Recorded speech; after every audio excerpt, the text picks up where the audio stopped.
नमस्कार दोस्तों, good morning, सुप्रभात सी, नमस्कार, राधे राधे।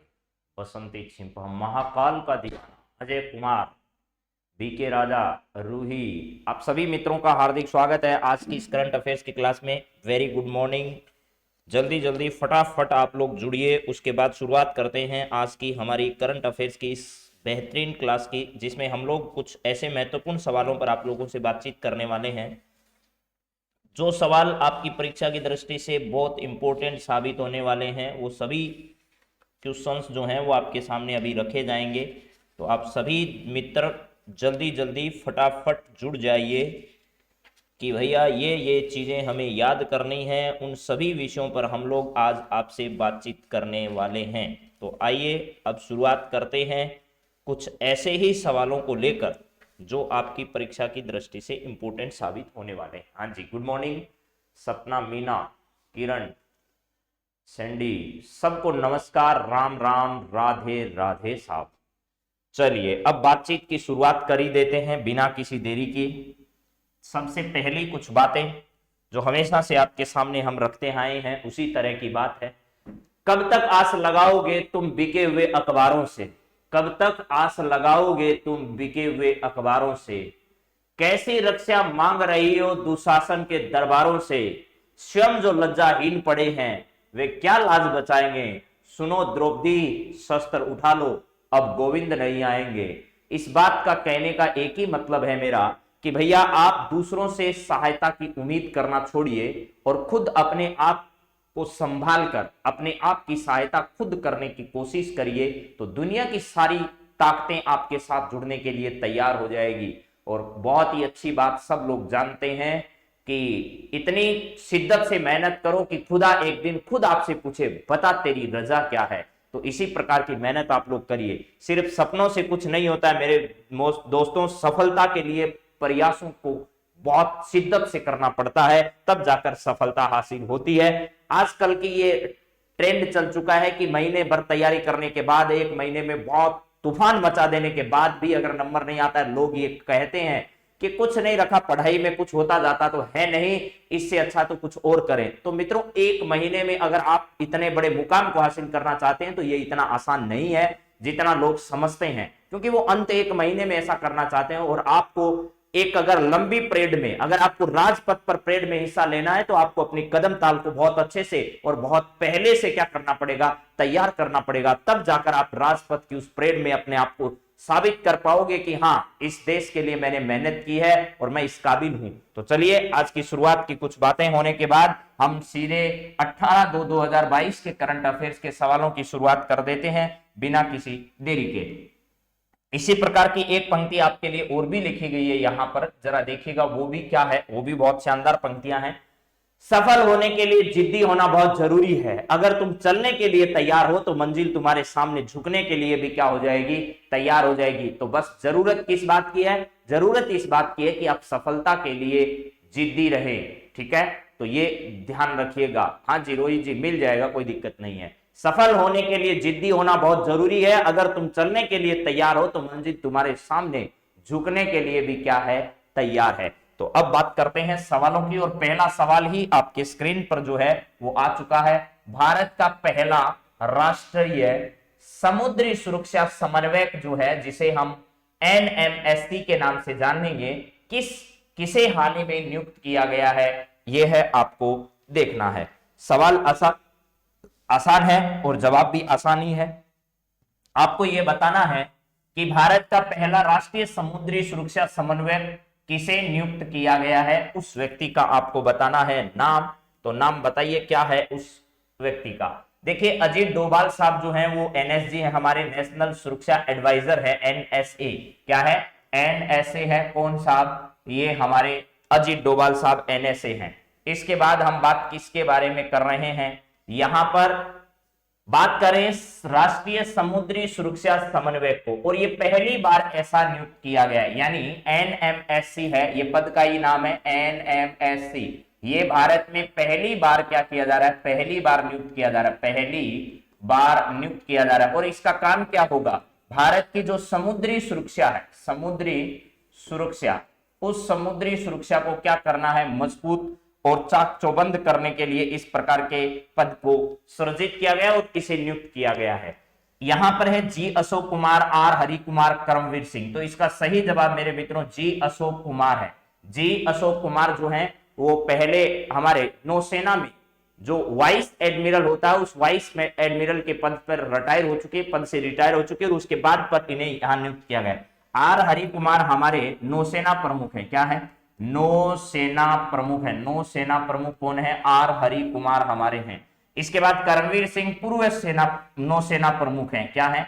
पूर्व नौसेना प्रमुख हैं। नौसेना प्रमुख जो हैं ये कौन रहे हैं हमारे? ये रहे हैं भाई साहब करमवीर सिंह। जी अशोक कुमार पूर्व में क्या रह चुके हैं? पूर्व में नौसेना वाइस एडमिरल रह चुके हैं। वाइस एडमिरल रह चुके हैं। तो ये भी ध्यान रख लीजिएगा। इनको किसकी जिम्मेदारी सौंपी गई है? हमारी जो समुद्री सुरक्षा है, यानी जो तटीय क्षेत्र हमारा है, इस तटीय क्षेत्र की सुरक्षा करने की जिम्मेदारी इनके पास रहेगी। ये समुद्री सुरक्षा से जुड़े हुए जितने भी विषय हैं उन सभी रिपोर्ट्स को, यानी ये एनएमएसई जो है, एमएससी जो है, ये अपनी सारी रिपोर्ट किसको सौंपेगा? एनएसए को सौंपेगा। यानी अजीत डोभाल जो है इनको राष्ट्रीय सुरक्षा से जुड़ी हुई, समुद्री सीमाओं से जुड़ी हुई जितनी भी बातें हैं, ये सारी की सारी बातें हैं वो कहां पर शामिल की जाएगी? यानी ये एनएसए को अपनी रिपोर्ट प्रस्तुत करेंगे। तो जी अशोक कुमार को नया एनएमएससी यानी राष्ट्रीय समुद्री सुरक्षा समन्वयक नियुक्त किया गया। ये भारत के पहले इस पद पर पहुंचने वाले व्यक्ति हैं, यानी आज तक इस पर कोई और दूसरा व्यक्ति नहीं बनाया गया, पहले ही ऐसे बनाए गए हैं। ठीक है, यहां पर जी अशोक कुमार को बनाया गया और ये अपनी रिपोर्ट जो समुद्री सुरक्षा से संबंधित होगी वो रिपोर्ट किसको प्रस्तुत करेंगे? ये एनएसए अजीत डोभाल को अपनी रिपोर्ट जो है वो क्या करेंगे? प्रस्तुत करने वाले हैं। तो मेरे हिसाब से आपको ये सारी बात समझ में आ गई होगी। अब बात करते हैं अगले सवाल पर। अगला सवाल आपके सामने जरा क्या है देखिएगा, ये रहा अगला सवाल। केंद्र सरकार ने नव भारत साक्षरता कार्यक्रम को मंजूरी प्रदान की है, इसकी अवधि कितनी रहने वाली है? जरा देखिएगा। तो मित्रों बहुत अच्छा सवाल है, आगामी परीक्षाओं पर इस पर सवाल बनने की पूरी संभावना रहेगी। नव भारत साक्षरता कार्यक्रम है। नव भारत क्या है? साक्षरता कार्यक्रम है। इसमें 100 करोड़ रुपए की राशि तो खर्च की जाएगी। कितने? 100 करोड़ रुपए की खर्च की जाएगी।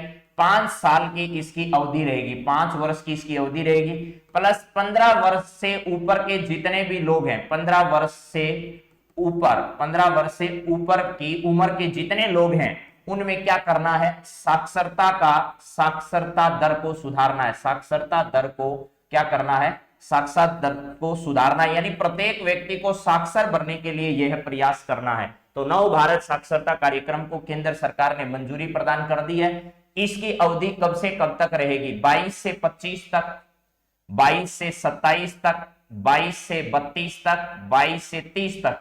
तो 22 से 5 साल की अवधि जो है वो 2027 में पूरी होगी। इस वजह से 2022 से 27 तक की अवधि के लिए केंद्र सरकार ने नव भारत साक्षरता कार्यक्रम चलाया है। क्या चलाया है? कार्यक्रम का नाम है नव भारत साक्षरता कार्यक्रम। नव भारत साक्षरता कार्यक्रम है और इस कार्यक्रम का उद्देश्य एक ही है, ये आपको मैंने बता दिया है। किस उम्र के लोगों को इसमें शामिल किया जाएगा? तो 15 वर्ष से अधिक उम्र के जितने भी लोग हैं वो सब शामिल होंगे।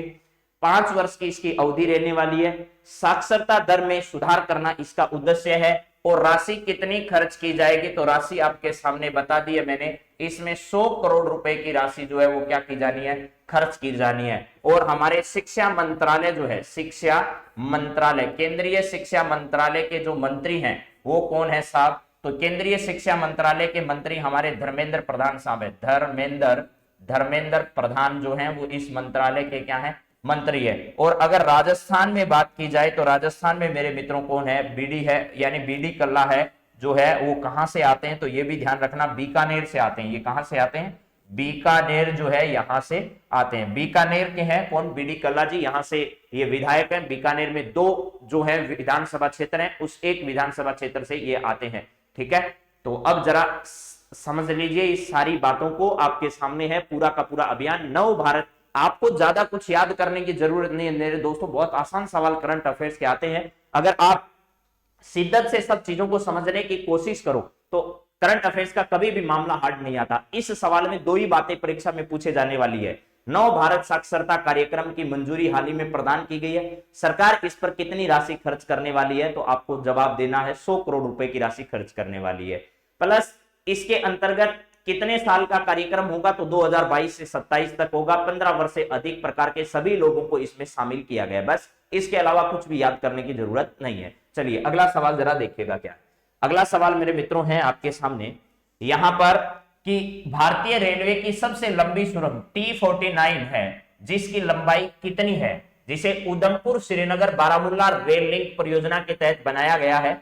यह जम्मू कश्मीर को रेल मार्ग से जोड़ेगा। जम्मू कश्मीर को किस मार्ग से जोड़ेगा? रेल मार्ग से जोड़ने के लिए कल हमारे जो रेल मंत्री अश्विनी वैष्णव है, उन्होंने इस पूरी सुरंग की फोटो भी अपने ट्विटर पर सेंड की। अगर आप लोगों ने देखा हो तो कौन है हमारे रेल मंत्री?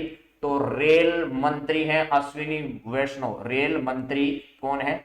अश्विनी वैष्णव है। और इन्होंने कहा ये सुरंग के माध्यम से, अभी तो सुरंग खोदी गई है, यानी सुरंग में किसी भी प्रकार का इंफ्रास्ट्रक्चर तैयार नहीं किया गया है। इस पूरी सुरंग को अभी खोदने में सफलता हासिल की है और ये ऑस्ट्रेलियन एक कंपनी है उसके द्वारा ऐसा किया गया है। रेल मंत्री जो है, इस रेल मंत्री ने, वैष्णव जी ने इस फोटो को क्या किया? शेयर किया और ये कहा कि अब जम्मू कश्मीर जो है, क्या है?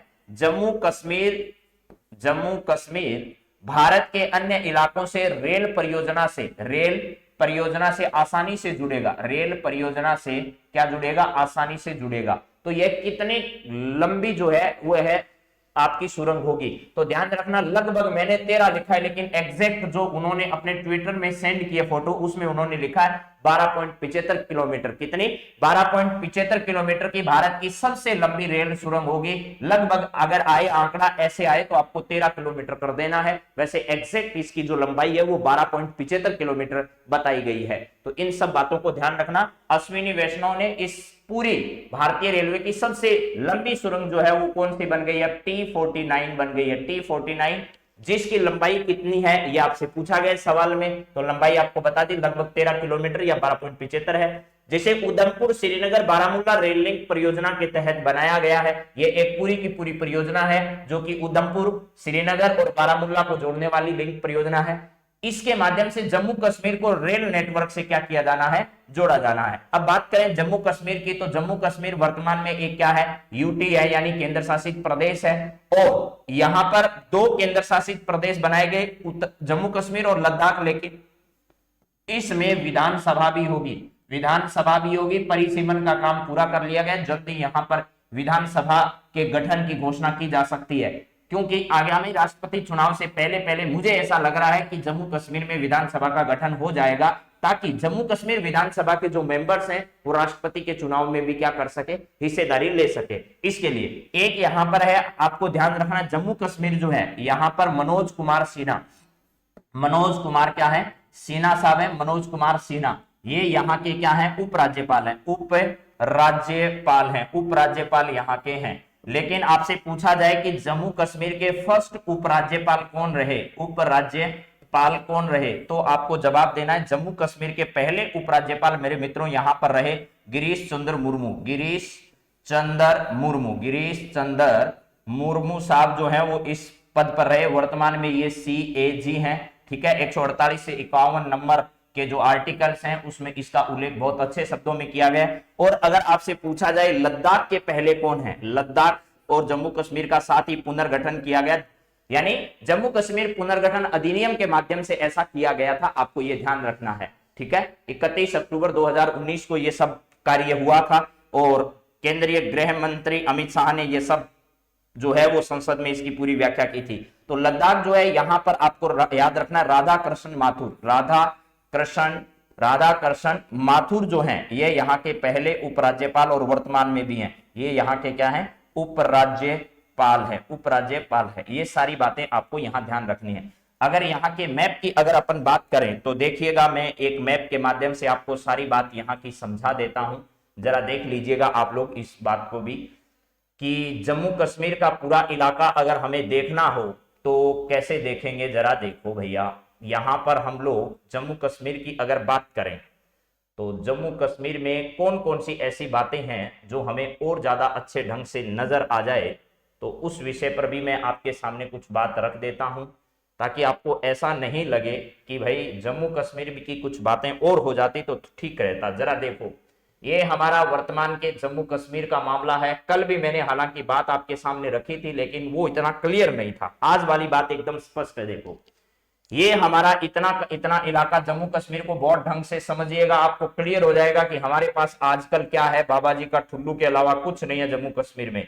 ये इतना इलाका जो है वो हमारा है, इधर से ये वाला इलाका जो है वो हमारा है, ठीक है। मैंने कल भी आपको ये बात बताई थी। इसके अलावा ये पूरा का पूरा क्षेत्र जो है वो अलग अलग लोगों ने इस पर आधिपत्य कर रखा है। इधर नीचे आपका पंजाब वाला इलाका है, इधर ये इतना क्षेत्र जो है वो हमारा जम्मू कश्मीर का है मेरे मित्रों। यहाँ श्रीनगर है आपका, ये श्रीनगर है, और बारामूला क्षेत्र यहीं पड़ता है जम्मू कश्मीर के अंदर ही। यहाँ पर ये इधर वाला इलाका जो नजर आ रहा है आपको, ये सारा का सारा क्षेत्र किसका है, लद्दाख का है। ये लाइन ऑफ कंट्रोल है, लाइन ऑफ कंट्रोल है, इधर वाली एलएसी है। यहां पर ये जो पूरा क्षेत्र है ये पीओके क्षेत्र के नाम से हम लोग क्या करते हैं, जानते हैं। ये अफगानिस्तान है आपका, ये अफगानिस्तान है, अफगानिस्तान है ये अफगानिस्तान, जिसको हम कहते हैं कि भारत के साथ सीमा बनाता है, लेकिन एक्चुअल में आज भारत के साथ नहीं, ये पीओके के साथ सीमा बना रहा है, क्योंकि ये पीओके क्षेत्र आज हमारे साथ नहीं है। ये इतना बड़ा इलाका जो है वो आज किसके पास है, इस पाकिस्तान के पास है। ये वाला पूरा क्षेत्र यहां से लेकर के यहां तक का इलाका जो है ये किसके पास है, ये पाकिस्तान के पास है। ये सियाचिन ग्लेशियर है, जो मैं आपको कल परसों ही बता रहा था। ये सियाचिन ग्लेशियर जो है विश्व का सबसे ऊंचा युद्ध स्थल है। क्या है, विश्व का सबसे बड़ा ऊंचा युद्ध स्थल है, विश्व का सबसे ऊंचा, विश्व का सबसे ऊंचा क्या है, ऊंचा यहां पर युद्ध स्थल इसे कहा जा सकता है, युद्ध स्थल।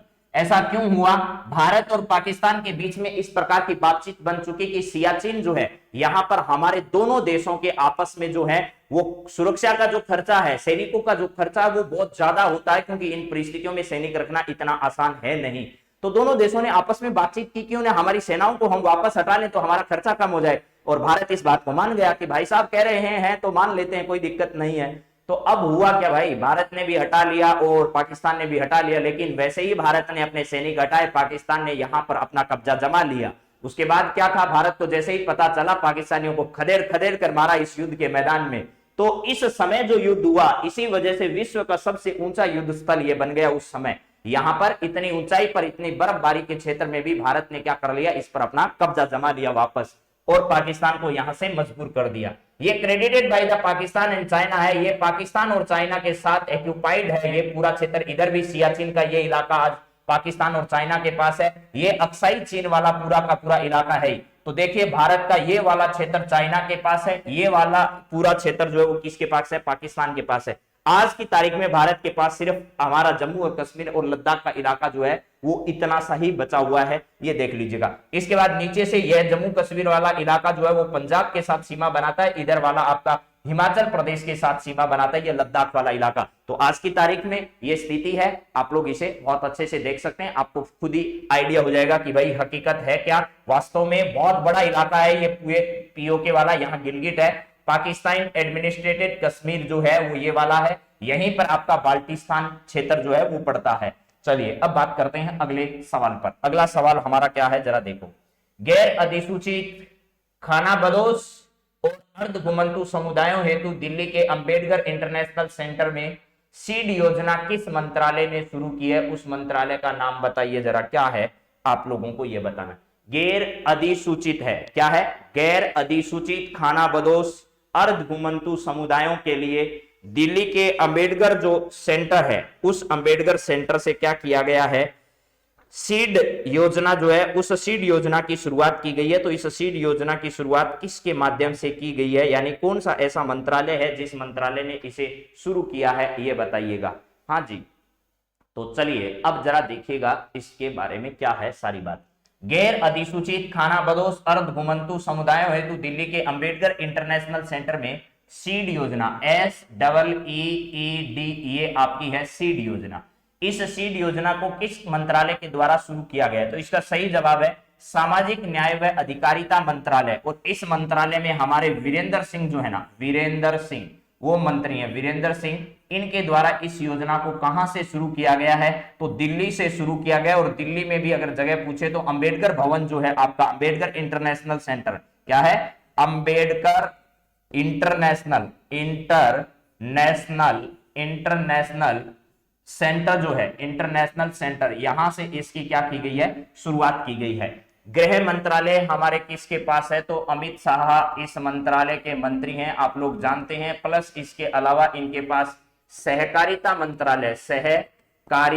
मंत्रालय जो है वो भी सहकारिता मंत्रालय भी है, लेकिन इनकी सहायता करने के लिए BL वर्मा यहाँ के क्या है, BL वर्मा जो है वो राज्य मंत्री हैं। BL वर्मा क्या है, इस मंत्रालय के राज्य मंत्री हैं। उसके बाद है रक्षा मंत्री, कौन है, राजनाथ सिंह है। राज और सिंह हैं, ये कहां से आते हैं, तो इसका भी ध्यान रखना, लखनऊ उत्तर प्रदेश से आते हैं। लखनऊ क्या है, उत्तर प्रदेश के अंदर है, उत्तर प्रदेश के अंदर है। कल मैंने आपको बताया था कथक का नया घराना जो है वो कौन सा घराना है, लखनऊ घराना है। शिक्षा मंत्रालय में अभी आपको बताया धर्मेंद्र प्रधान जो है वो शिक्षा मंत्रालय के मंत्री हैं। तो ये सारी बातें आपकी परीक्षा की दृष्टि से देखिए, समाज में उत्थान का कोई भी काम हो, चाहे वो विशेष जन लोगों के लिए हो, वृद्ध लोगों के लिए हो, नौजवानों के लिए हो, विशेष प्रकार के पिछड़े हुए लोगों के लिए हो, ये सारी की सारी सामाजिक उत्थान के लिए जितनी भी योजनाएं चलाने का काम करता है, वो सब आप लोग ध्यान रख लीजिएगा। उस मंत्रालय का नाम क्या है, सामाजिक न्याय व अधिकारिता मंत्रालय है।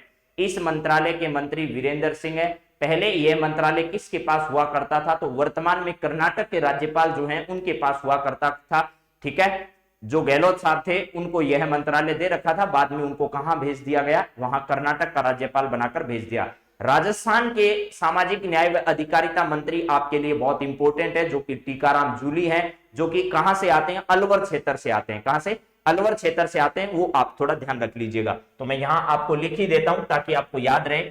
सामाजिक न्याय व अधिकारिता मंत्री राजस्थान से कौन है, राजस्थान से टीकूराम जूली है, जो कि कहां से आते हैं, अलवर क्षेत्र से आते हैं। अलवर ग्रामीण जो है, अलवर क्या है, ग्रामीण क्षेत्र जो है, वहां से आपको ध्यान रख लेना है। चलिए अब बात करते हैं अगले सवाल पर।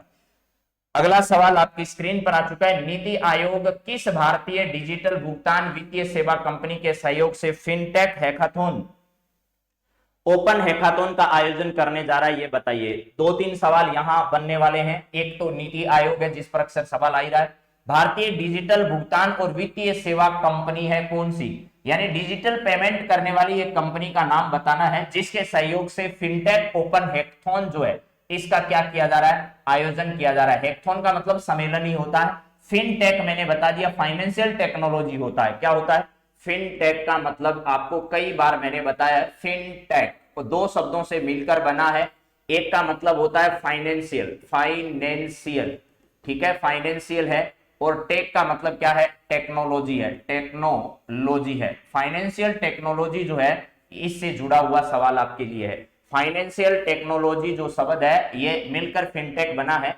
इस फिनटेक ओपन हैकाथॉन का आयोजन जो है वो कौन कर रहा है, नीति आयोग जो है वो कर रहा है, नीति आयोग कर रहा है। आपको नीति आयोग के बारे में बहुत सारी बातें बताई, अभी चर्चा करते हैं। इसका आयोजन करने जा रहा है किसके सहयोग से, फोन पे, गूगल पे, पेटीएम या इन सभी के सहयोग से। तो देखता हूं आपका जवाब क्या रहा है। आप सबका जवाब सभी है, लेकिन ये गलत जवाब है मेरे मित्रों। इसका सही जवाब क्या है, फोन पे है। ठीक है, फोन पे जो है, इस फोन पे जो है इस कंपनी के साथ भारतीय डिजिटल भुगतान और वित्तीय सेवा कंपनी है, यानी डिजिटल पेमेंट की सेवा प्रदान करने वाली सारी कंपनियां हैं, फोन पे है, गूगल पे है, पेटीएम है, ये सभी डिजिटल पेमेंट को बढ़ावा देती है, यानी आपको कैश नहीं देती, आपको क्या करती है, डिजिटल पेमेंट जो है वो करने के लिए ये सेवाएं प्रदान करती है। नीति आयोग इसके सहयोग से फिनटेक ओपन हैकाथॉन का आयोजन करने जा रहा है। नीति आयोग की अगर बात करें तो नीति आयोग के हमारे अध्यक्ष महोदय जो हैं वो कौन है, तो प्रधानमंत्री इसके क्या होते हैं, पदेन अध्यक्ष होते हैं। प्रधानमंत्री पदेन अध्यक्ष होते हैं। एक इसके क्या होते हैं, उपाध्यक्ष होते हैं। क्या होते हैं, उपाध्यक्ष। और वर्तमान में उपाध्यक्ष जो है वो राजीव कुमार है। कौन है,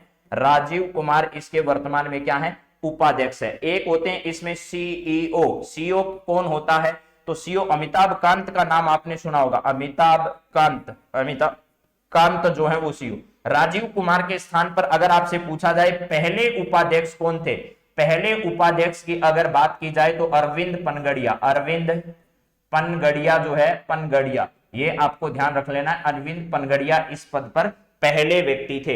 इसके अलावा सभी राज्य जो हैं, इन राज्यों के मुख्यमंत्री जो है, इनकी एक अलग परिषद बनी हुई है, उस परिषद के सभी राज्य के मुख्यमंत्री होते हैं।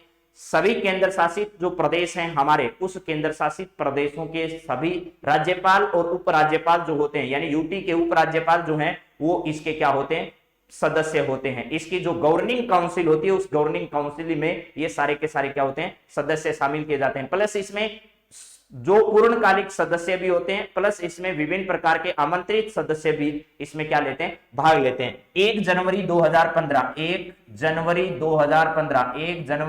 2015 से यह योजना आयोग के स्थान पर कहां आया, अस्तित्व में आया। और हमारा जो योजना आयोग था, जो 1950 से अस्तित्व में था, योजना आयोग, ये योजना आयोग कब से अस्तित्व में था, तो ये 1950 से अस्तित्व में था। यह सोवियत संघ जो है, क्या था, सोवियत संघ जो आजकल रूस वाला क्षेत्र है, वो सोवियत संघ है। उस सोवियत संघ के मॉडल पर आधारित था, के मॉडल पर क्या था, मॉडल पर आधारित था। यानी सोवियत संघ के दौरे पर हमारे गए हुए थे कौन, जेएलएन का मतलब पंडित जवाहरलाल नेहरू गए थे। वहां उनको यह जो पूरा का पूरा जो ढांचा था वो बहुत अच्छा लगा, तो उन्होंने सोचा कि उन्हें भारत में भी इस प्रकार का ढांचा जो है विकसित किया जाए। और यह एक संस्था जो नीति आयोग है, यह एक थिंक टैंक संस्था की तरह काम करने वाली संस्था बनी रहेगी। तो चलिए अब अगले सवाल पर हम लोग बढ़ते हैं। अगला सवाल आपकी स्क्रीन पर जो आया है वो क्या है, जरा देखो भाई। मई 2022 में प्रकाशित होने वाली पुस्तक, जिस पुस्तक का नाम क्या है, how to prevent the next pandemic जो है, यानी महामारी से किस प्रकार हम लोग आमना सामना करेंगे, इसके द्वारा लिखी गई एक पुस्तक है। How to prevent the next pandemic जो है, इसके बारे में एक पुस्तक जो है वो मई 2022 में प्रकाशित होने वाली है। इस पुस्तक का लेखन किसके द्वारा किया गया है, रघुराम राजन, रतन टाटा, बिल गेट्स, पराग अग्रवाल। तो इसका सही जवाब मेरे मित्रों क्या है, बिल गेट्स है। बिल गेट्स ने एक पुस्तक लिखी है जिसका नाम क्या है, how to prevent the next pandemic जो है, इस नाम की एक पुस्तक लिखी है, जिसका प्रकाशन मई 2022 में किया जाएगा। रघुराम राजन जो है वो पूर्व आरबीआई के गवर्नर है, पूर्व आरबीआई गवर्नर है। भाई साहब को चर्चा में रहने का इतना बड़ा शौक था, गवर्नर, इतने बड़े गवर्नर, और उसके बाद भी खूब चर्चा में रहते थे, सरकार के विरोध में खूब सारे कमेंट देते थे, यानी ऐसा कर देंगे वैसा कर देंगे। इन्होंने अपनी दो जो है विशेष प्रकार की, आरबीआई में आने के बाद दो विशेष प्रकार की, विमल जालान कमेटी, इस प्रकार की उर्जित पटेल कमेटी जो है वो बनाई। बाद में इनका कार्यकाल पूरा होने के बाद सरकार ने इनको एक्सटेंशन नहीं दिया, यानी सेवा विस्तार नहीं दिया, और उर्जित पटेल जो इनके चेले थे उनको क्या कर दिया, आरबीआई का गवर्नर बनाया। और उनके बाद जब उर्जित पटेल से भी बात जो है वो समझ में नहीं आई, तो उर्जित पटेल को अपना त्यागपत्र देना पड़ा, और उसके बाद नए गवर्नर किसको बनाए, शक्तिकांत दास को आरबीआई का नया गवर्नर बनाया, जो कि वर्तमान में सरकार के सुर के साथ सुर मिलाए हुए हैं और वो लगातार इस पद पर बने हुए हैं। तो चलिए अब बात करते हैं यहां पर रतन टाटा की। रतन टाटा जो है वो टाटा ग्रुप जो है, उस टाटा ग्रुप के क्या रहे हैं, प्रमुख रहे हैं। यानी जमशेदजी टाटा जो है, उन्होंने इस टाटा ग्रुप की क्या की थी, स्थापना की थी। कहां पर स्थापना की थी, मुंबई में की थी। और वर्तमान में एयर इंडिया जो है, एयर इंडिया, इस एयर इंडिया को पूरा का पूरा किसने खरीद लिया है, यानी पूरी की पूरी 100% हिस्सेदारी अब किसकी रही है, ये हिस्सेदारी अब टाटा ग्रुप की रही है। और टाटा ग्रुप ने इसका काम जो है वो क्या कर दिया है, शुरू कर दिया है। टाटा एयर इंडिया का मुख्यालय की अगर बात की जाए तो नई दिल्ली में, और टाटा ग्रुप का मुख्यालय अगर बात की जाए तो मुंबई में। ये दोनों बात ध्यान रखना, इसका कहां है, मुंबई में, और इसके मुख्यालय की बात करें तो कहां पर है, नई दिल्ली में। दोनों अलग अलग चीजें हैं, ये ध्यान रखना। पहले ये एयर इंडिया जो है वो टाटा एयरलाइंस के नाम से जानी जाती थी, टाटा एयरलाइंस जो है इसके नाम से जानी जाती थी। और आजादी के बाद 1947 में इस टाटा एयरलाइंस की 49% हिस्सेदारी सरकार ने खरीद ली, और बाद में कुछ वर्षों बाद सरकार ने इसे 100% क्या कर दिया, राष्ट्रीयकरण कर दिया। लेकिन आपको 27 तारीख ध्यान रखनी है, 27 मार्च 2022 से वापस इसका निजीकरण कर दिया गया है। चलिए अब बात करते हैं अगले सवाल पर। पराग अग्रवाल जो हैं वो आपको पता है ट्विटर के सीईओ हैं, ट्विटर के क्या हैं, सीईओ हैं, और राजस्थान के अजमेर जिले से संबंधित है। राजस्थान के कहां से है, अजमेर जिले से इनका संबंध रहा है। तो ये सारी बातें जो है वो परीक्षा की दृष्टि से इंपॉर्टेंट थी, मैंने चर्चा कर ली। बिल गेट्स दुनिया के जाने माने अमीर व्यक्तियों में इनका नाम शुमार है, सबसे ज्यादा दान देने वालों की श्रेणी में भी इनका नाम आता है। तो चलिए अब बात करते हैं अगले सवाल पर। अगला सवाल आपकी स्क्रीन पर जो आया है वो क्या है मित्रों, देखो। मुंबई अंतर्राष्ट्रीय फिल्म महोत्सव के कौन से संस्करण का आयोजन मई 2022 में किया जाएगा? मई 2022 में मुंबई अंतर्राष्ट्रीय फिल्म महोत्सव का आयोजन किया जा रहा है। यानी भारतीय इंटरनेशनल फिल्म फेस्टिवल का आयोजन तो होता है गोवा में। दो तीन बातें जरा ध्यान रख लीजिएगा। गोवा में किसका होता है? गोवा में होता है भारतीय अंतर्राष्ट्रीय फिल्म महोत्सव की अगर बात की जाए तो ये गोवा में आयोजित होता है, लगभग हमेशा की तरह।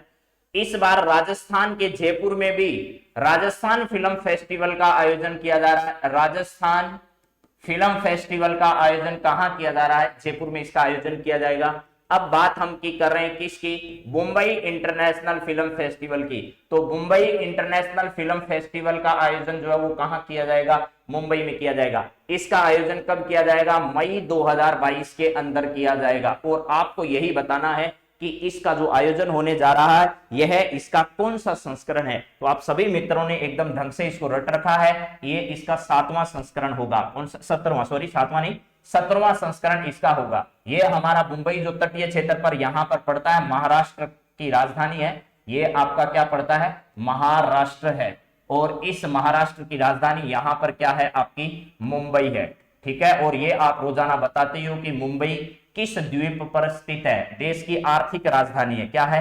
राजधानी कौन सी है? आर्थिक राजधानी। आर्थिक राजधानी जो है, आर्थिक राजधानी के तौर पर इन्हें जाना जाता है। क्यों जाना जाता है? क्योंकि शेयर मार्केट का सबसे बड़ा मार्केट जो है वो कहां पर स्थित है?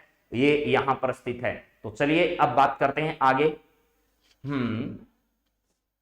जी किशोर कुमार मिल जाएगा।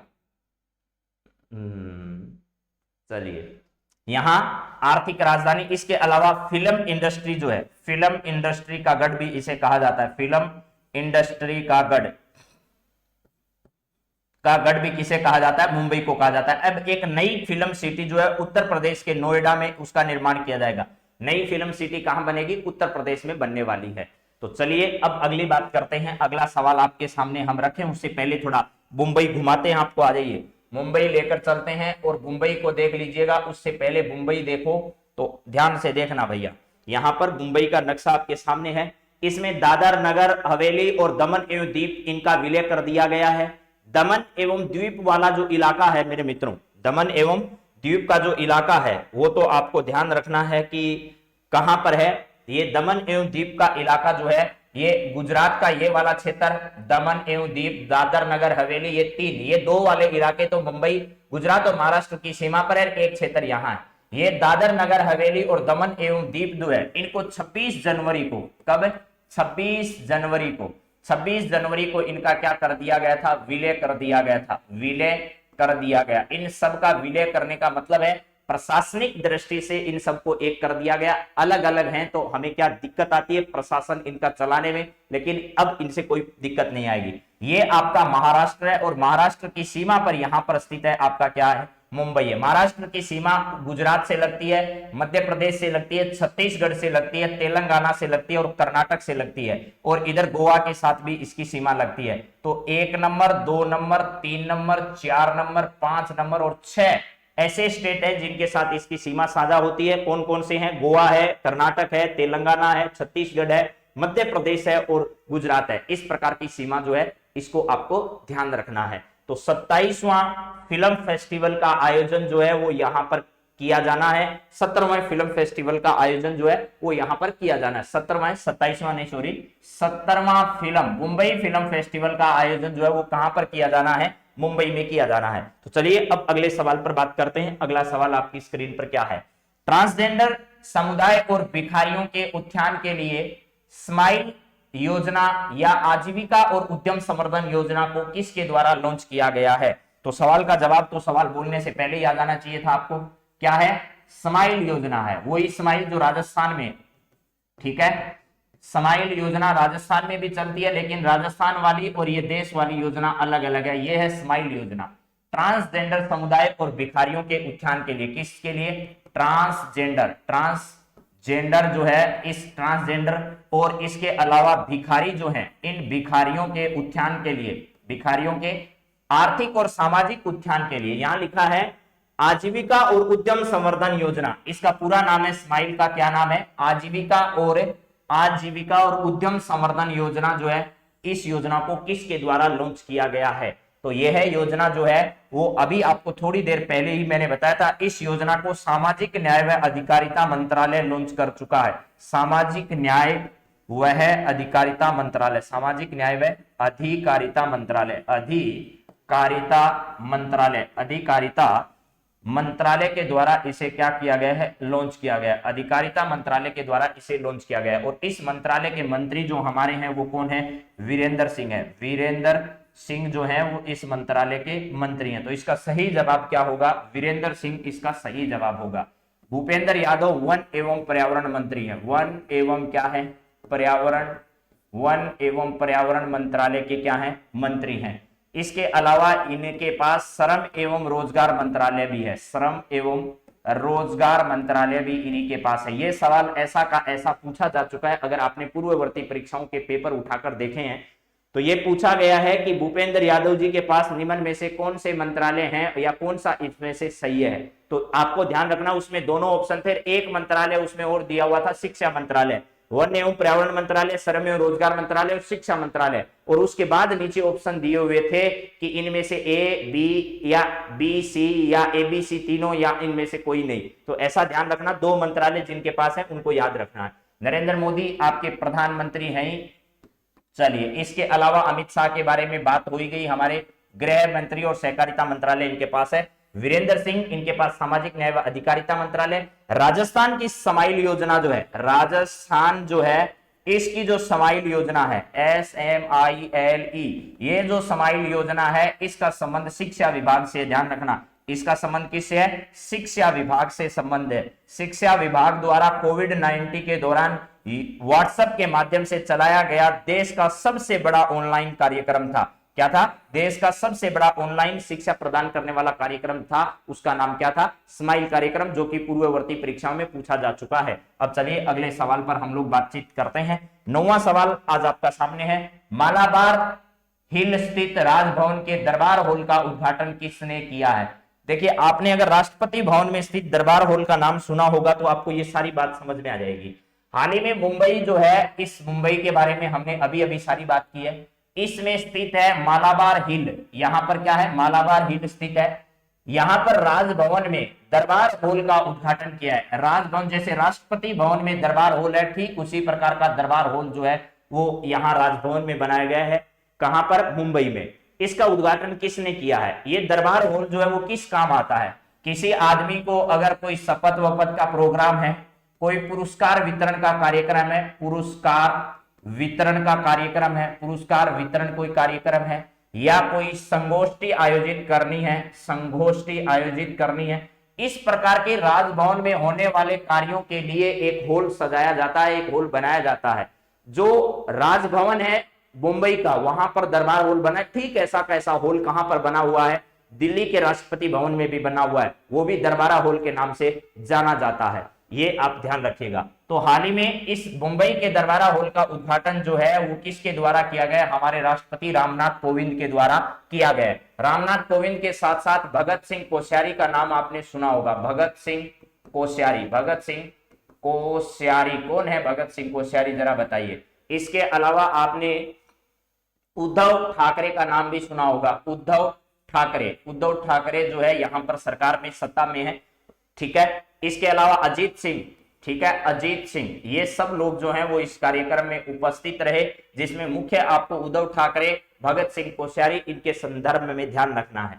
हमारे अमित शाह जो हैं वो गृह और सहकारिता मंत्रालय के मंत्री हैं। सहकारिता कई बार जिक्र आ चुका है इनका। राजनाथ सिंह हमारे रक्षा मंत्री हैं, इनका भी जिक्र आ चुका है। निर्मला सीतारमण के पास वित्त मंत्रालय है और तेलंगाना जो है वहां से बिलोंग करती है। निर्मला आंध्र प्रदेश और तेलंगाना वाला जो क्षेत्र है वहां से। तो चलिए अब बात करते हैं इसका सही जवाब क्या है। इसका सही जवाब मैंने बता दिया। राष्ट्रपति जो रामनाथ कोविंद साहब है, राष्ट्रपति जो है, इनके चुनाव अभी होने वाले हैं, तो राष्ट्रपति के चुनाव पर आपकी निगाह बनी रहनी चाहिए। महाराष्ट्र के राज्यपाल भगत सिंह कोश्यारी इस समय कार्यक्रम में यहां पर उपस्थित रहे। यहाँ के क्या हैं? ये राज्यपाल हैं। भगत सिंह कोश्यारी राज्यपाल। यहाँ के सीएम जो हैं वो कौन है? ये हैं भाई साहब उद्धव ठाकरे, वो अगाड़ी संगठन इनका है। कौन सा अगाड़ी संगठन है? उस संगठन के मुख्यमंत्री हैं, क्योंकि अकेले जो इनकी पार्टी है उस पार्टी ने सरकार में अपना प्रभुत्व स्थापित तो नहीं किया, लेकिन इनका अगाड़ी अनाड़ी जो संगठन है उस संगठन ने सरकार में अपने कदम हासिल कर लिए। चलिए अगला 10वां सवाल आपके सामने है,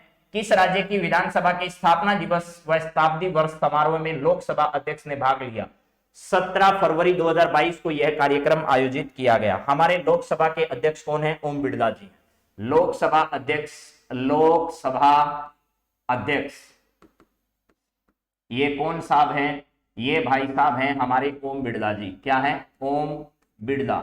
ओम बिड़ला जो है वो कहां से आते हैं? तो आपको ये ध्यान रखना, ये कोटा बूंदी संसदीय क्षेत्र जो है, कोटा बूंदी संसदीय क्षेत्र, वहां से आते हैं। लोकसभा अध्यक्ष का क्या काम है? तो सदन की कार्यवाही का संचालन करना, सदन की कार्यवाही का क्या करना? कार्यवाही का संचालन करना। इसके अलावा दल बदल से संबंधित जो है, दल बदल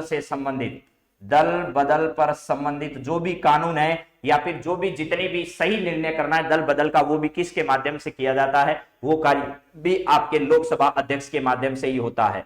और सदन जो है उस स्थगन को, एक तो होता है स्थगित करना, सदन का स्थगन जो है वो किसके हाथ में होता है? अध्यक्ष के हाथ में ही होता है।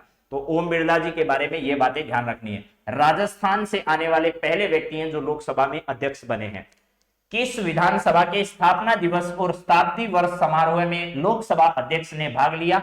और 17 फरवरी 2022 को आयोजित इस कार्यक्रम में इन्होंने कहा कि हमारे लिए सदन की गरिमा जो है वो सबसे इंपॉर्टेंट है। क्या है? सदन की गरिमा सबसे इंपॉर्टेंट है। माननीय सदस्य जो भी सदन के हैं वो सदन की गरिमा का पालन करें।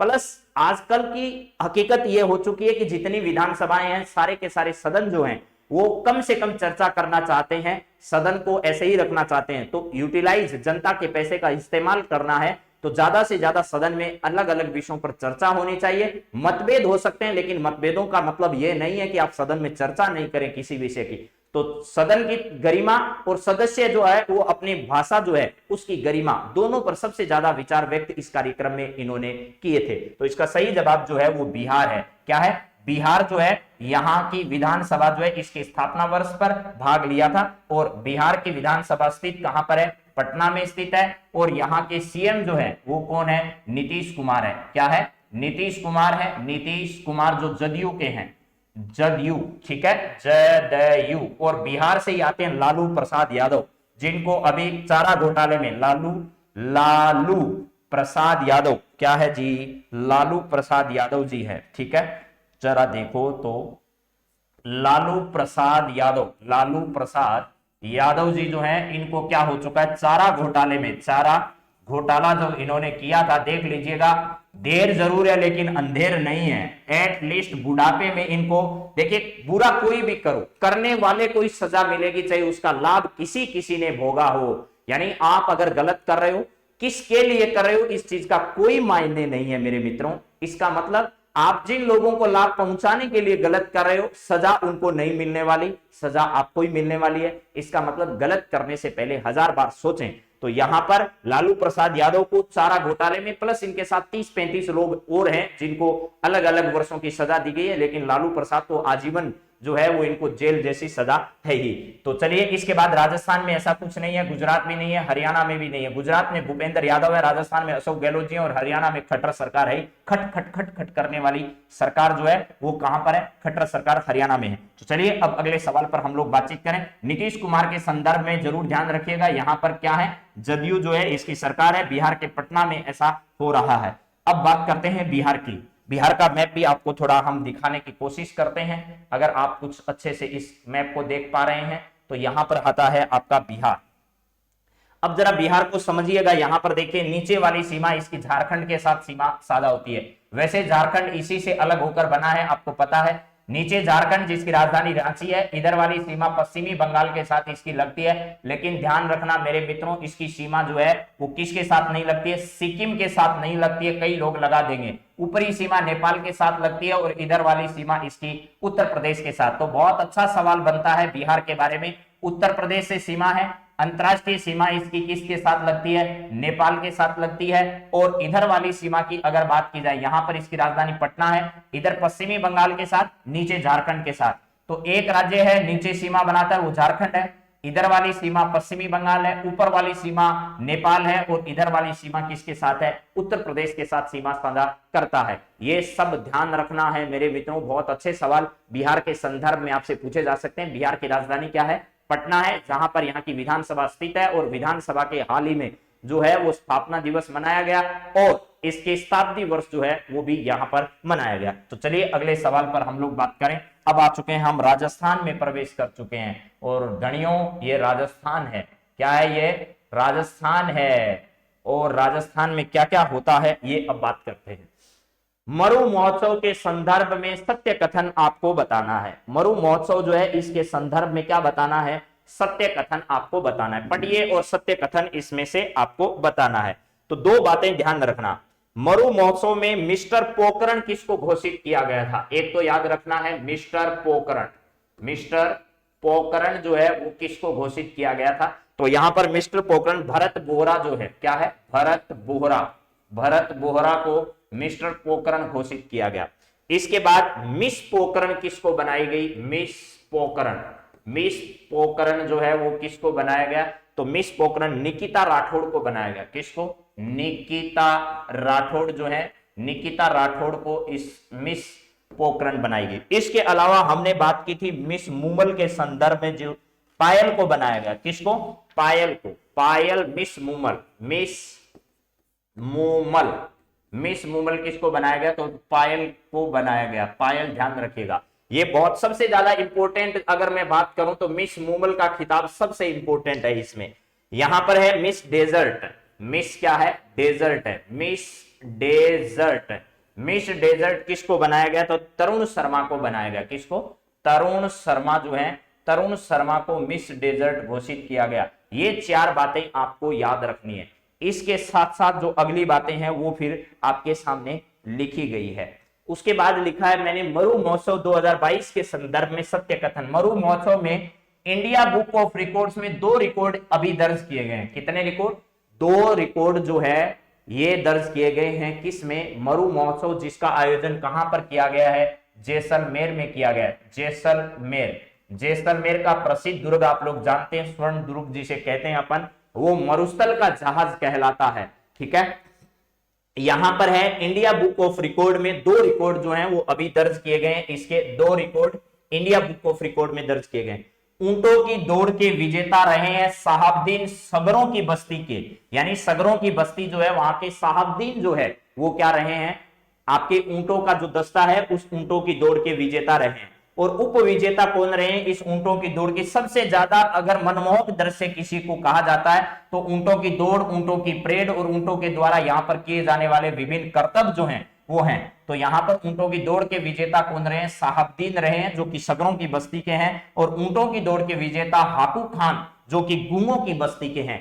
यानी हाकू खान गूंगों की बस्ती और साहबदीन सगरों की बस्ती, ये जो दोनों सवाल है ये दौड़ के संदर्भ में। मिस मूमल पायल रही है, मिस्टर जो आपके हैं मिस डेजर्ट जो है वो तरुण शर्मा। मिस डेजर्ट जो है मिस नहीं है, ठीक है, ये वाला थोड़ा देख लीजिएगा, मिस डेजर्ट और मिस आप मूमल, ठीक है। मिस्टर डेजर्ट तरुण शर्मा, मिस मूमल पायल, मिस पोकरण निकिता राठौड़, मिस्टर भरत बोरा, ये भी मिस्टर ही है क्योंकि तरुण शर्मा है। तरुण अब महिला का नाम भी हो सकता है, क्या पता। चलिए अब बात करते हैं अगले सवाल पर। ये शायद मेरे हिसाब से आप सबको याद हो गया होगा। यहां पर ये तो है मरु महोत्सव जो कि जैसलमेर में आयोजित किया जाता है। एक महोत्सव होता है आपका थार महोत्सव। ये थार महोत्सव बाड़मेर में आयोजित है। इस बार आरएस की परीक्षा में सवाल पूछा जा सकता है, पूछा जा चुका है। थार जो डेजर्ट के बारे में, थार सर्किट और ये सर्किट मरु सर्किट के बारे में एक सवाल आया था आरएस परी के एग्जाम में, तो आप थोड़ा इनके बारे में सचेत रहिएगा।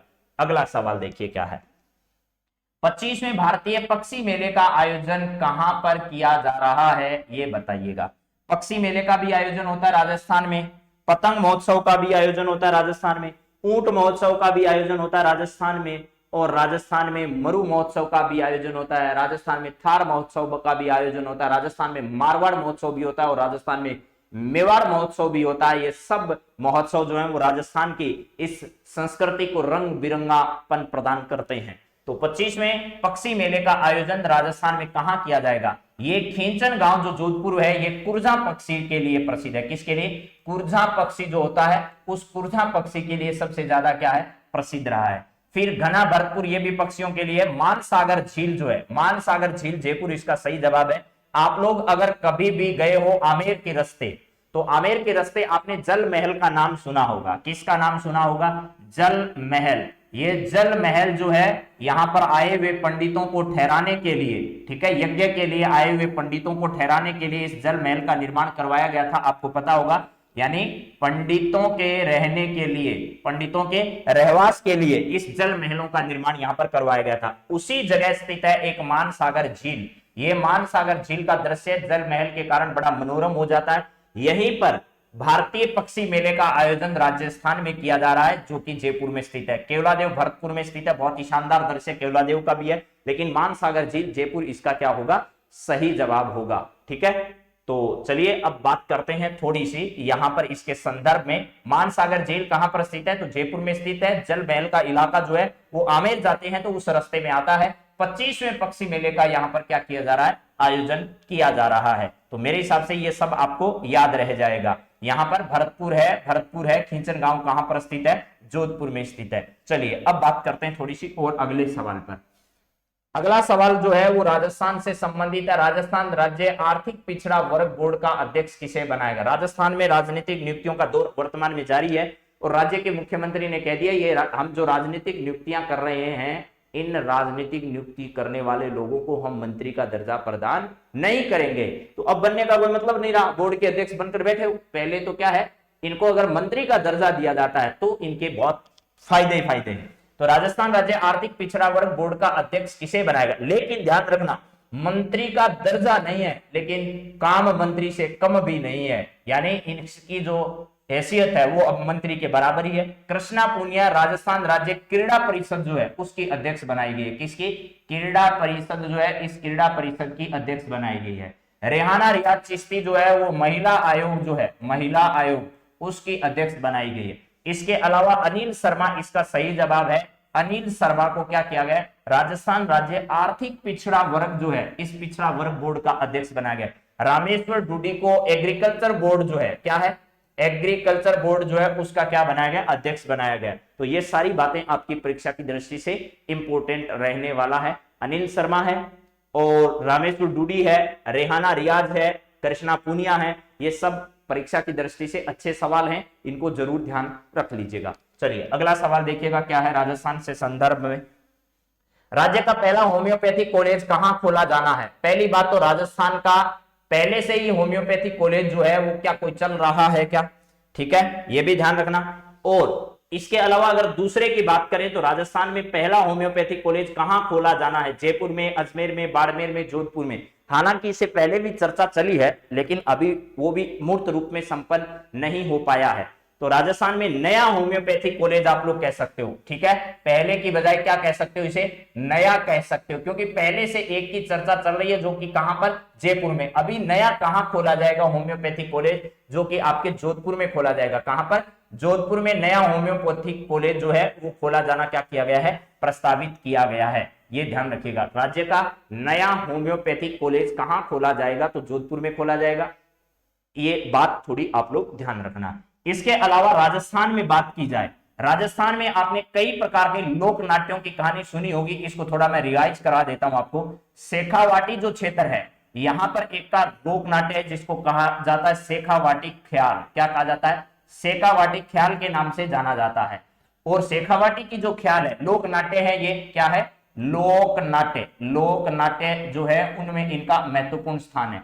लोक नाट्य में शेखावाटी ख्याल जो है वो कहां की प्रसिद्ध है? चिड़ावा की प्रसिद्ध है। क्या की? चिड़ावा की प्रसिद्ध है, जिसके प्रसिद्ध कलाकार जो हैं, जिन्होंने इसको शुरू किया, प्रवर्तक जो है इसके नानूराम रहे हैं। क्या रहे हैं? नानूराम चिड़ावा जो है वो रहे हैं। और इनको प्रसिद्ध दिलाने का काम किसने किया है? दूलिया राणा ने किया है। दूलिया जो राणा है और दूलिया राणा ने इसको प्रसिद्धि दिलाने का जो है वो काम किया। शेखावाटी ख्याल कहां की प्रसिद्ध है? चिड़ावा की ख्याल जो है वो प्रसिद्ध है। नानूराम इसके जो है वो प्रवर्तक माने जाते हैं, और दुलिया राणा जो है इन्हें प्रसिद्धि दिलाने का काम इन्होंने किया है। ठीक है, ये शेखावाटी ख्याल जो है वो कहां की है, चिड़ावा की प्रसिद्ध है। इसके अलावा आप लोग एक और समझते होंगे, अल बख्शी ख्याल। क्या है, अल बख्शी, ये परीक्षा की दृष्टि से इंपॉर्टेंट सवाल अक्सर पूछे जाते हैं। अल बख्शी ख्याल जो है वो कहां की है, तो ये अल बख्शी ख्याल मेरे मित्रों जो है वो अलवर की है। कहां की है, अलवर की है। और अल बख्श नाम का आदमी था, क्या था, अलवर जो है यहाँ की है। अलवर में भी एक क्षेत्र है जिसका नाम है मुंडावर। क्या है, मुंडावर जो क्षेत्र है वहां की प्रसिद्ध है ये, मुंडावर की। ठीक है, अल बख्शी नाम के व्यक्ति ने इसे शुरू किया था। किसने, अल बख्शी। अल बख्शी जो है, इस अल बख्शी के द्वारा इसे क्या किया गया, शुरू किया गया। एक राजस्थान की ख्याल प्रसिद्ध है जिसे कहा जाता है हेला ख्याल। क्या कहा जाता है, हेला ख्याल कहा जाता है राजस्थान की। हेले का मतलब ही हेला मारना, या जिसे हम कहते हैं टेर देना। क्या कहते हैं, टेर देना कहते हैं। हेला ख्याल जो है दो जगह की प्रसिद्ध है, एक तो सवाई माधोपुर की प्रसिद्ध है, एक तो कहां की, सवाई माधोपुर की प्रसिद्ध है। इसके अलावा लाल सोट दोसा, सोट को कैसा कर लो, लाल कर लो, तो लाल सोट जो है वो कहां पर है भैया, दोसा में है। ठीक है, यहां पर लाल सोट दोसा जो है इसकी प्रसिद्ध है ये वाली हेला ख्याल। हेला ख्याल जो है जिसे कहते हैं टेर देना। और किसने शुरू किया, तो हेला सायर नाम का व्यक्ति था। क्या था, हेला सायर। इस हेला सायर के व्यक्ति के द्वारा इसको क्या किया गया था, शुरू किया गया था। इसके अलावा तूरा कलंगी ख्याल भी है एक। क्या है, तूरा कलंगी ख्याल। तूरा और कलंगी, तूरा कलंगी ख्याल जो है वो भी प्रसिद्ध है। तूरा जो है वो किसको रिप्रेजेंट करता है और कलंगी किसको रिप्रेजेंट, तूरा जो है वो भगवान शिव को प्रदर्शित करता है, और यहाँ कलंगी जो है वो पार्वती को प्रदर्शित करते। ये शिव और पार्वती की कथा से जुड़ा हुआ लोक नाट्य है, यानी ख्याल है, जिसे तूरा कलंगी ख्याल के नाम से हम लोग जानते हैं। जिसमें दो जो हैं वो विभिन्न संत थे जो आपके सामने थे। एक का नाम था शाह अली। क्या नाम था, शाह अली हमेशा शिव का रूप करता था। और तुकनगिर जो है, तुकनगिर, ये तुकनगिर नाम के जो दो संत थे, यानी फकीर इनको कह सकते हो, शाह अली और तुकनगिर, ये इस प्रकार के नाटक किया करते थे जिसको कहा जाता है। ये तूरा कलंगी ख्याल जो है वो चित्तौड़गढ़ की प्रसिद्ध है मेरे मित्रों। कहां की है, चित्तौड़गढ़ जो जगह है, इस चित्तौड़गढ़ जगह की ये क्या है, प्रसिद्ध रही है। इसके अलावा एक जगह है जिसका नाम है कुचामन। कुचामनी ख्याल जो है, कुचामनी ख्याल, कुचामन नागौर की प्रसिद्ध है। कहां की, कुचामन नागौर की। लच्छी राम इसके प्रसिद्ध कलाकार रहे हैं। कौन, लच्छी राम जो है वो इसके क्या रहे हैं, प्रसिद्ध कलाकार। इसके अलावा आपकी एक है किशनगढ़ी ख्याल। क्या है, किशनगढ़ी ख्याल जो है वो भी प्रसिद्ध है। ये किशनगढ़ी ख्याल जो है इसको वंशीधर शर्मा, क्या है, अजमेर और किशनगढ़ क्षेत्र में की जाती है। वंशीधर शर्मा जो है, वंशीधर शर्मा, ये इसके प्रसिद्ध कलाकार रहे हैं। तो कुछ बातें ऐसी भी है जो आपको याद रख लेनी है। चलिए अब बात करते हैं अगले सवाल पर, और अगला सवाल आपका क्या है जरा देखिए। फोर्ब्स पत्रिका के कवर पेज पर जगह बनाने वाले राजस्थान के व्यक्तियों के संदर्भ में सही कथन आपको बताना है। जरा बताइए भाई, फोर्ब्स पत्रिका के कवर पेज पर जगह बनाने वाले राज्य के व्यक्तियों के संदर्भ में सत्य कथन इनमें से बताना है। तो कौन सा सही जवाब है इसका, फोर्ब्स पत्रिका के कवर पेज पर जगह बनाने वाले राज्य के व्यक्तित्व के संदर्भ में सत्य कथन बताइए। मनोहर सिंह चारण जालोर के, विभोर गुप्ता उदयपुर के, ए व बी दोनों, नन ऑफ दिस। तो इसका सही जवाब है दोनों है। ठीक है, क्या है, दोनों जवाब सही है आपके। यहां पर दोनों व्यक्ति, मनोहर सिंह चारण जो जालोर के उनको जगह मिली, और विभोर गुप्ता उदयपुर के उनके जगह मिली। उदयपुर में एक हवेली है जिसका नाम है बागोर की हवेली। क्या है, बागोर की सभ्यता अलग है, बागोर की हवेली अलग है। बागोर की हवेली कहां पर है, उदयपुर में, और बागोर सभ्यता कहां पर है, तो भीलवाड़ा में है।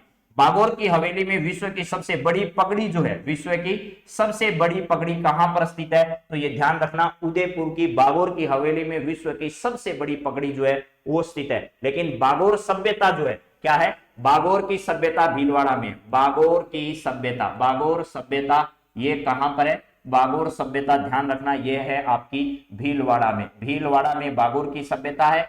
उदयपुर में आपकी पिछोला झील भी है, उदयपुर में आपकी फतेह सागर झील भी है, और आपकी फतेह सागर झील, बागोर हवेली, पगड़ी है। यहां पर उदयपुर के महाराणा जो हैं उनका भव्य महल पिछोला झील के किनारे पर क्या है, बना हुआ है। इसके अलावा आप लोग बातें भी बहुत सारी याद कर सकते हैं।